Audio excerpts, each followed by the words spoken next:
امریکہ میں معاشی سست روی کے خدشات کی وجہ سے پوری دنیا کی مارکیٹس، ایشیا، یورپ اور امریکہ کی اپنی مارکیٹس ہفتے کے آغاز میں شدید مندی کے ساتھ آغاز کرتی نظر آئیں۔ جاپانی اسٹاک مارکیٹ میں 1987 کے بعد سب سے زیادہ مندی رہی۔ جاپان کے انڈیکس نکئی میں 4,500 سے زیادہ پوائنٹس کی کمی ہوئی۔ بھارت کے سینسیکس انڈیکس میں 2,000 پوائنٹ سے زیادہ اور تائیوان کی اسٹاک مارکیٹ 1,000 پوائنٹ سے نیچے دکھائی دی۔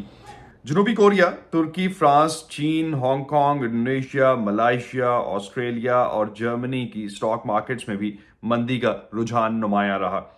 صرف اسٹاک مارکیٹس ہی نہیں، کرپٹو کرنسی سے لے کر سب سے محفوظ سرمایہ کاری سمجھے جانے والی سونے کی قیمتوں میں بھی مندی کا رجحان رہا۔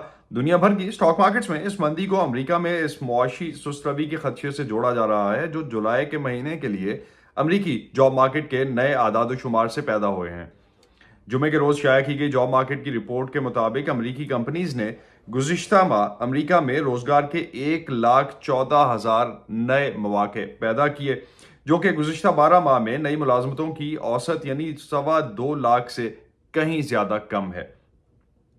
اسٹاک مارکیٹ میں اس مندی کے لیے امریکی فیڈرل ریزرو کی ملک میں کساد بازاری کو کنٹرول کرنے کے لیے اس پالیسی کو بھی ذمہ دار ٹھہرایا جا رہا ہے جس کے تحت امریکہ میں شرح سود کو گزشتہ 12 ماہ مسلسل اونچی سطح پر رکھا گیا اور اس میں کمی نہیں کی گئی۔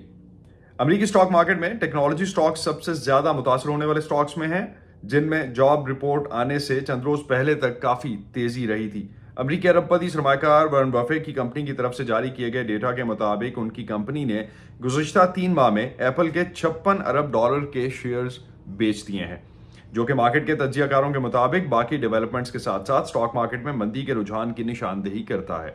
اور اسٹاک مارکیٹ میں اس شدید مندی کی لہر کو گزشتہ چند ماہ میں انتہائی تیزی جو رہی اس کے بعد کریکشن کا نام بھی دیا جا رہا ہے۔